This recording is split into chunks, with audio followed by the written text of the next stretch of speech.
I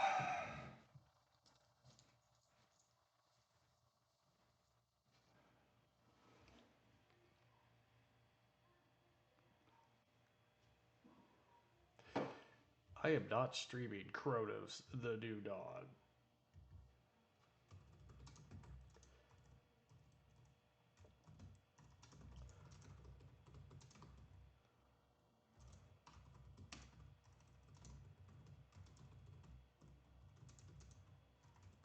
Bear with me, I forgot to change this stuff around.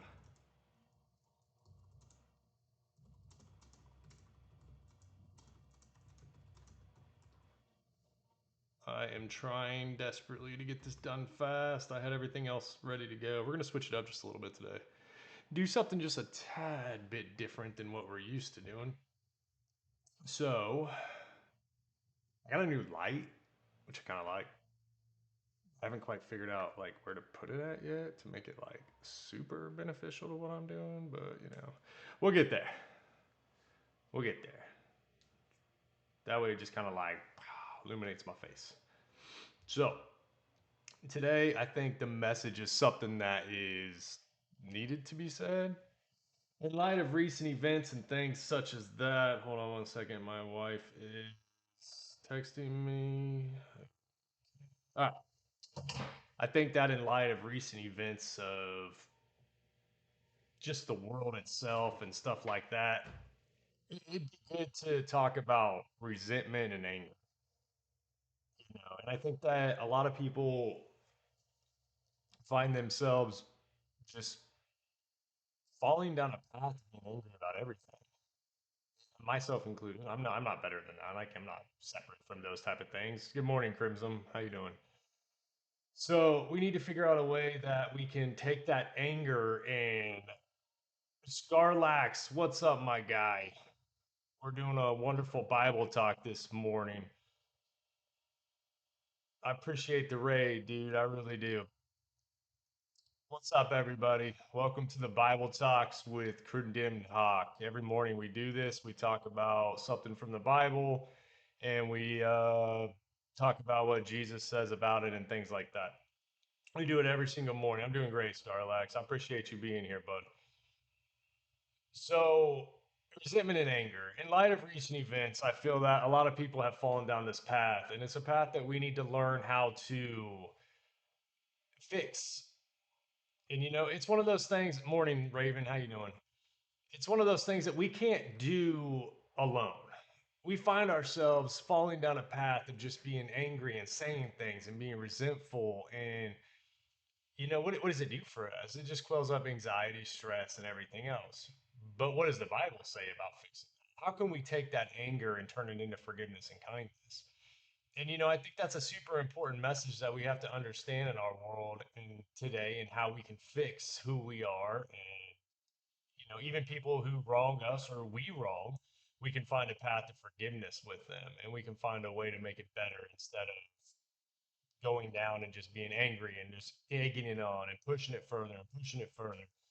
Because anger doesn't build anything for us, but forgiveness builds everything. You want to feel peace in life, you want to feel happiness and kindness, find forgiveness. And with Jesus next to you, you can do so.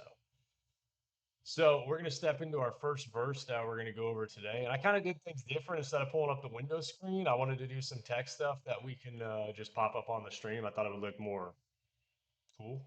I don't know. But if you got questions, if you got things that you want to talk about, if you have anything, please feel free to jump in and say it. This is not a condemned talk only talk. Um, this is I want everybody to understand that this is for you guys. Because the Bible did say that how do people know about Jesus and come to Jesus if we don't talk about Jesus? Jesus is the way to heaven, but they can't get to heaven unless they know Jesus. They can't know Jesus unless we talk about Jesus.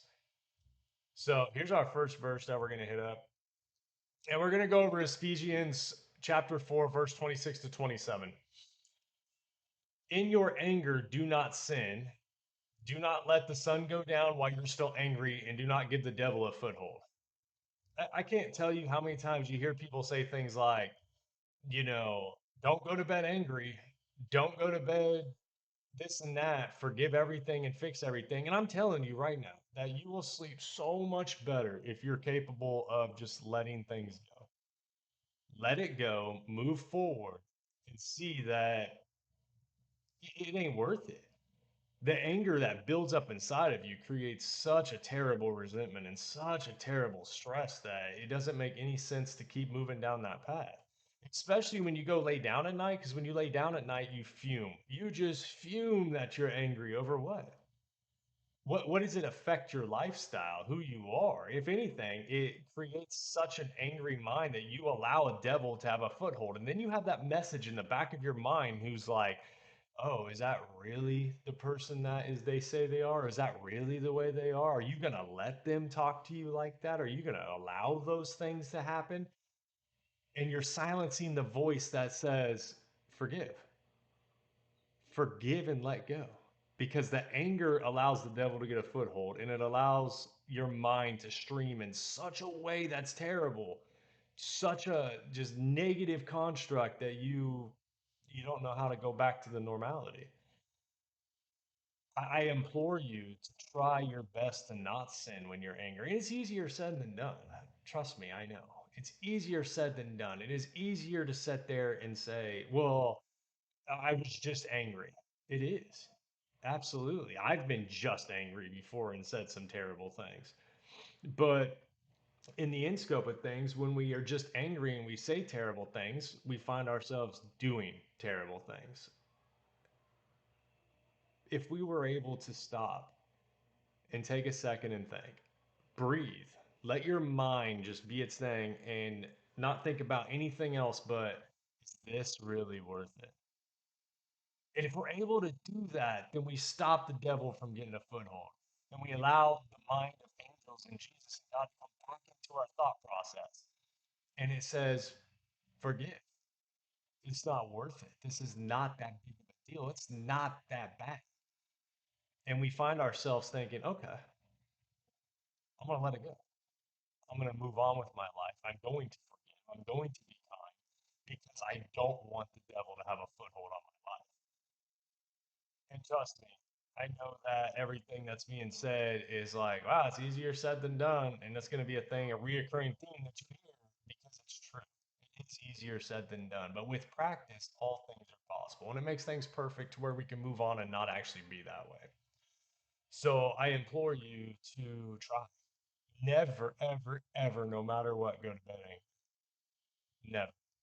Even if the person you're angry at does not forgive you, does not listen to you, does not care, forgive them because it will show them kindness and perhaps it will make them in a point where they can move on and be calm and peaceful and forgiving as well. All you're going to do is plant a seed and it's going to make things so much better for both of you. Our next verse is James chapter 1, 19 to 20. My dear brothers and sisters, take note of this. Everyone should be quick to listen, slow to speak, and slow to become angry, because human anger does not produce the righteousness that God desires. You know, this is probably one of the greatest things that could be said. Slow to speak. We find ourselves more often than not getting angry because of something done, and we're just like, bam, gotta say something back. Like, we gotta jump right into it and just say something right back to it because you ain't gonna talk to me like that. You ain't gonna put me down like that. I'm gonna say something back quickly. But if you stop and think, and you're quick to listen but slow to say anything, and you stop and think, you'll find yourself getting a response that is more tailored to what needs to be said versus being angry and being like, how dare you, or using curse words or whatever the case may be. You'll find yourself hitting a thought process where it's like, okay, I understand what you're saying, and I'm sorry that you feel that way. I'm sorry for anything that I did that causes that concept or that thought process. I'm sorry to put any situation that I did to make this be the way it is right now. Yeah, I'm telling you, if you hit somebody back with that, with kindness, understanding, and peace, you will throw off their entire thought process. Because as humans, we expect the response to be negative. We expect the response to be, you know, jabbing back, and we're ready for it. As anger builds up, we're ready for it. We're ready to take this fight because it's what our body's telling us to do. It's what the devil's telling us to do. He is telling us to get ready to jab back. They're going to say something. You be ready. Be ready with another remark. But if you hit them with that kindness and peace, it is going to completely throw their mindset off. It will, I promise you, it will completely change everything about them. They won't know what to do with it. And with that, we'll plant the seed of kindness and they will say something back. And if you keep responding with kindness, you're either A, going to change their mind, B, in the conversation, or both of them.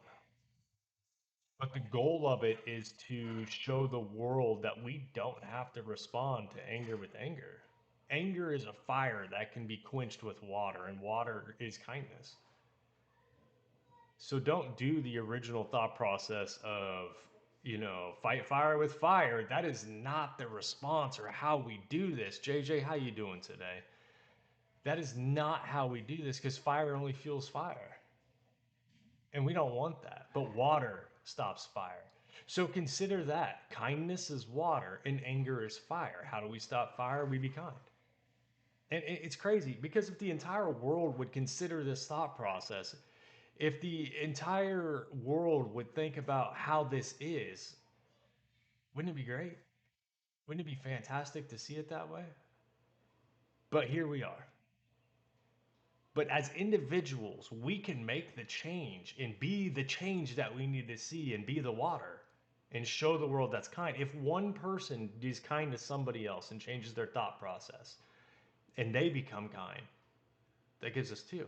So now you take those two people out and they're kind to somebody else. Now we're at four. The magnification, I'm sorry,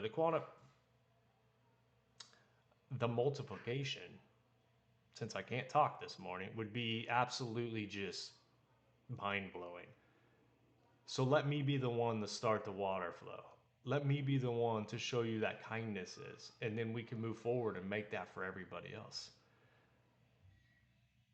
Next up, we got Proverbs 15:1.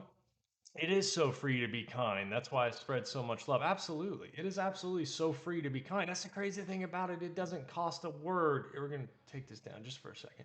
It does not cost a thing, not a word. It does cost words, does not cost a thing. It is literally free to spread kindness. It doesn't hurt. It doesn't cost. It makes you feel great. It does. It makes you feel better. It makes you feel like somebody that can just show up and be like, look, I'm here. You can look to God and be like, here I am, Lord, send me. I will be the one to spread the kindness. Absolutely free. Beautiful point, Raven. Proverbs 15:1 says, a gentle answer turns away wrath, but a harsh word stirs up anger. Goes right back to what we were just talking about. If you meet the anger of fire with the kindness of water, it will turn away the wrath. Now, trust me, I want you to understand this that if you meet it with kindness, there is a very good possibility that their anger is going to come back harder. But that's them trying to hold on to it because you are quenching that fire. You are destroying that fire with those words. If you keep meeting it with kindness and gentle answers, the fire will slowly go down. But if you meet it with that harsh word, it's like you threw gasoline on it. Both of them in the first response will raise the fire of the other person, but the kindness will bring it back down. Harsh response will continue to raise it. And what does that do to your level? It just keeps raising it with it. Neither one of you are getting anywhere. Neither one of you are going to feel accomplished. And at the end of the day, you're going to walk away from the conversation and be like, I showed them. I sure showed them. What'd you show them? That you allowed the devil to win? That's what you showed them? That you are no better than just the devil and all the demons and anger and strife in this world? That's what you showed them? What is the point of that? Where did we solve any issues there? However, if you hit them with that gentle answer, then you can walk away peacefully just knowing that you did something great. And you won't say things like, I showed them, because we don't gloat. We're not prideful about it. It's just what we're supposed to do. We hit them with that gentle answer, we move forward, and life goes on. And we change somebody's mind for the better. Because once we change their mind for the better, they go out into the world, they go to work, they go get their coffee. I mean, who knows? They might go get their coffee that day, and the person that's giving them their coffee is having a terrible day, and they might be like, I hope you have a wonderful day today. And it just changed that person's whole day from that one simple little bitty word. And all of that is because we decided to be kind. We may never see it. We may never get props for it. We may never get any kind of allocation, accolades, nothing for what we did. And that's fine. We don't need it. But you never know what will fall down the road if you're kind to somebody else and do the right thing. You never know. The only way to make that a possibility is to be that person. That's the absolute only way to do so. Matthew 5:22 says, "But I tell you that anyone who is angry with a brother or sister will be subject to judgment." There are so many things that we are going to be judged for at the end of the day. When we die and we pass on to the gates, we're going to be judged by so much stuff. I do not want to reach those gates and know that one of my judgments was, you could never be kind to anybody. Even when I told you to, even when I showed you the way of being kind was so much better, you couldn't do it. You refuse to do it. You refuse to take that time and be something special to somebody else. I don't want that to be a judgment for me. I want my judgment to be, you did great. You had some hiccups. You slipped a few times. You tripped a few times. But I want nothing more than to hear God say, "This is my child with whom I am pleased." That's what I want. And if I can continue to do anything that helps push that forward, I'm going to. And I understand that they'll forgive. Know that you're going to make mistakes and you're going to trip and you are forgiven for it. But why not keep trying to push that obedience further and be kind to where when we get to our judgment, we are not judged about everything? I just I just hope that everybody who reaches the judgment time up there and realizes that, they did everything they could and everything in their power to be obedient. And we did everything we could to calm the anger inside of our bodies, especially with our brothers and sisters. We don't need those type of lifestyles. So let's take that and realize that we don't want to be judged for that. We want to be judged in a way that's like, I appreciate you constantly trying to stop the fire of anger. I appreciate that. And I know, my child, that some days you felt pain. Some days you felt angry. Some days you felt like you just wanted to lash out and destroy something. But I'm pleased with the fact that you didn't. And you allowed yourself to be gentle and kind in your responses. We need to make sure that we go down those roads. I judge this man all the time because of how nice he is to me. Oh, Kane, you nicey poo. You cutie patootie. All right. Colossians 3:8. But now you must also rid yourselves of all such, oh my goodness. Now you must also rid yourselves of all such things as these: anger, rage, malice, slander, and filthy language from your lips. Okay, I want you guys to understand something here. We all cuss, especially if it becomes a part of your lifestyle. It is hard because it becomes another word. It is hard to take that filthy language and delete it. It is. I have been trying desperately to get it out of my mind. I have been trying so hard to get it out of my mind. And it's not easy. I want you to know that you are not going to be turned away from heaven because you cuss. You are not going to be judged and thrown to the fire pits of hell because you cuss. It's just not. But it is definitely something that we can look at and be like, yo, I said a bad word. I'm going to back off from that and say, my bad, I didn't mean to say that, and then change it right then and there. If we can do that, we might be able to change a habit. But I want you to understand that me, God, Jesus, the Holy Spirit, angels, nobody is going to condemn you because you say a cuss word. It's just not. So don't think that that's going to be the in and out of your life. Anger, malice, slander. Those are all things that so many people hold on to. You know, and to rid them from ourselves, I mean, let's be realistic here. We're human beings. It's not going to. It's human beings with free will and the thought process that we have. It is not going to happen. We cannot rid ourselves of those things, but we can identify, change, and redirect the thought process. Solar, you are definitely one of the sweetest people out there, but I will agree with you. You do cuss like a sailor. Trust me, used to be there, used to be the exact same way. I am on board and understand that completely. I think cuss words used to be every single other word of my life, to be honest. So, it, yeah, the military, girl, you preaching to the choir, preaching to the choir. My goodness.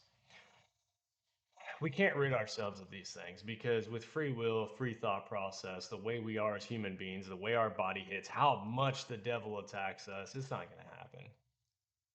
But we can redirect and re understand. Get angry. Okay, quick, stop, think. Slow to speak. Is this worth it? No, it's not. I'm sorry you feel that way. I'll try to do better, or let me know how I messed up. The responses you will have will be absolutely crazy if you take that time to redirect. The energy it takes to be angry, the energy it takes to have malice, the energy it takes to slander somebody else is so unbelievable. Whereas the energy it takes to be kind is so small, so simple, so delicate that it doesn't take much at all to be kind. So I challenge you, all of you, that if you reach somewhere in anger to stop, slow to or fast to listen, slow to speak, and redirect that energy to kindness and happiness, it will blow your mind how much better you'll feel. Trust me, it will blow your mind. I hope you guys like the way I'm doing this. YouTube, when I throw this up and you guys see it too, feel free to comment anything on there if you like it. I feel like this gives it more of a, I don't know, just a bougie feel to it, I guess, as my kids would say. So that's what we're looking at here, trying to make it look like a little bit my thing, instead of just putting websites up. I do swear I try and filter myself so people aren't alienated. Hey, you know what? If people can't accept us for who we are, then I feel like that's just something that we got to work on more as a people. I gotta change this light around. It's not really showing up like it used to. So that's just something we got to work on as a people. Psalm 37:8, refrain from anger and turn from wrath. Do not fret, it leads only to evil. Would you say? I don't read the Bible, but my bi- bio dad, I got what you're saying. My bio dad was a pastor, and so was his dad. You know what? I'm going to tell you a little secret here. I struggle with reading the Bible. I need to be better at it. I really do. And I keep telling myself to do it, and I keep falling, and I keep forgetting, and I keep not doing it. So, in my mind, this is my way of reading the Bible, but also sharing the message. It's, I do need to sit down and actually dive into the Bible more. So, I'm with you on that one. But this is my way of reading it and sharing the message as well. So, in my opinion, this works. I really hope Jesus feels the same way, which I hope he does because he keeps telling me to do this every morning. And I'm going to continue probably until I cannot speak anymore. There will be so many videos put up about this because there's so much in the Bible we can talk about. But this verse is the same concept as everything. Refrain from anger and turn from wrath. It leads only to evil. And the funny part is, a lot of these verses sound the exact same, but isn't it crazy that in the Bible there are so many verses that sound so similar to everything and they all preach the exact same thing? I think there's a reason for that because it's something we need to hear, it's something we need to understand and identify as human beings. When a Bible repeats something so many times in so many different ways, it's so many different people can understand it. If you take one statement and put it out there, you're going to have a group of people who understand it, but you're going to have a group of people who don't. And in my thoughts, it's repeated so many times because Jesus knew that so many different people would need so many different ways to understand what's being said. it leads only to evil. Everybody can understand that. And evil does not work. Sometimes it feels good. It does. Sometimes being angry and throwing something or lashing out or going down a path of saying, I'll beat you up or whatever, it feels good for like 5 minutes. And then for the rest of the day, it feels terrible. But let's flip that real quick. And this is going to blow your mind. This is going to blow your mind, but I need you to stay with me here. Being kind to anger feels bad at first. Understand what I'm saying? Feels bad at first. And that is the response of your mind trying to be angry and saying that is not the correct response, but it is. But your body and the devil are trying to redirect your thought process to say kindness ain't right. And you're going to feel weird and off put about it for like 5 minutes. But then the rest of the day, you're going to feel unbelievable because you beat the devil at his game. You didn't allow him to change your thought process. So, to reiterate, anger feels good for 5 minutes, but then you feel terrible for the rest of the day. Kindness feels terrible for 5 minutes, but then you feel great for the rest of the day. Remember that. I just came up with that, by the way. You can definitely quote me on that one. All right, finally, the last verse we're going to go over is Matthew chapter 18, 21 and 22. Then Peter came to Jesus and asked, and listen, I'm gonna block this one out for a second. This is the biggest verse, and I saved it for last because I love this verse so much. I absolutely love this verse, and I saved it for last for a reason. Because I think out of this entire message, this is probably the most important thing that's being said, honestly. I mean, yes, kindness is absolutely up there. If we had to put them in a percentage scale, kindness is 99.9% important out of 100, and this is 100% important out of 100. It's just slightly that much more important. So I need you guys to listen carefully. Then Peter came to Jesus and asked, Lord, how many times shall I forgive my brother or sister who sins against me? Up to 7 times? And Jesus answered, I tell you not 7, but 77 times. Now, I want you to stop and think about that. You could be sitting there going, all right, so I only got to forgive somebody for 77 times. And then I'm good. Throw some Hail Marys out there, throw some forgiveness, and I'm good to go. It's not what he's saying here. It's not what Jesus is saying in this situation. I don't know why I moved that. This is what he's saying. Unlimited. Never stop. Never stop forgiving them. There is no 7 times that, seven forgivings and then you can't let go and that's it. That's it. You've done giving it up. 77 times. What he's telling Peter is that you will never stop forgiving your brother or sister, ever. No matter what they do to you, no matter what transgressions they pass against you, you will not stop forgiving them. Because it falls back to the thought process. When Jesus was dying on the cross, he said, forgive them, Lord, for they know not what they do. So we shall forgive 1,000,000 times if it takes it, 1,000,000,000,000 times if it takes it. We shall forgive because forgiveness takes away the resentment and anger. Forgiveness takes away the pain and suffering. Forgiveness takes away everything that we do, everything that we are in the anger and every foothold that the devil could have. And if you forgive, my friends, I'm telling you, it will release a thought inside of you that you never thought was possible. It will bring you to a place that you never knew existed. It will show you a way that you never knew was possible. Everybody talks about paradise and says, living the dream, living this, living that, blah, blah, blah. You want to live the dream? You want to feel a certain type of way that just blows your mind? Forgive and be kind. And it'll just, I'm telling you, exalting is probably the best word I can think of for it. Absolutely exalting. I find myself driving down the road and people cut me off. The old me would have lost my mind, and sometimes I still do. My wife will tell you sometimes I still get a little uppity about it because it's just the quick response because I wasn't quick to listen and slow to speak. I was slow to listen and quick to speak.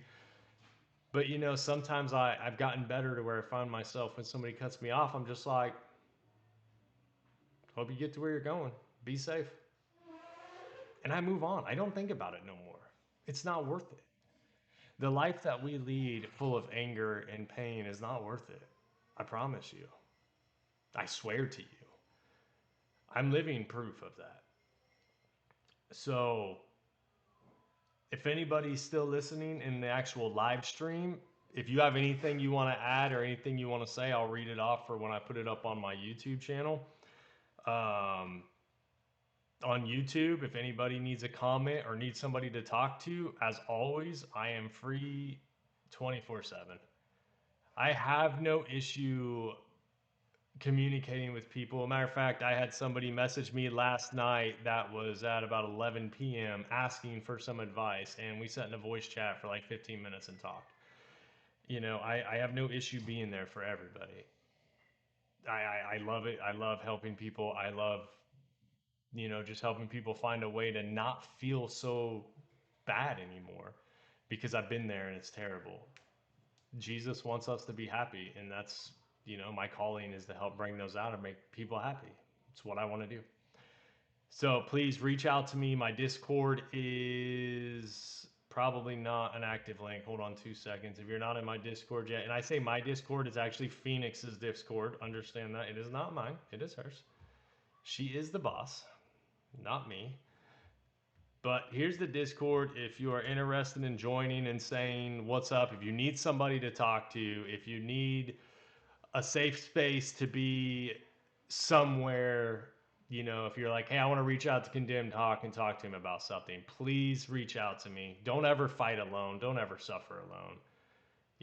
I'm here for you guys. I appreciate all of you being here and listening. I do this literally every single morning. Every single morning, I will have a message for you. Raven, I thank you for the kind words. Kane, I thank you for the kind words. I know you are, Raven. You're a wonderful person. Absolutely W right there. Absolutely wonderful person. I just hope that everybody goes forth and takes this message and remembers kindness is the answer. God bless all of you and have an absolutely wonderful day.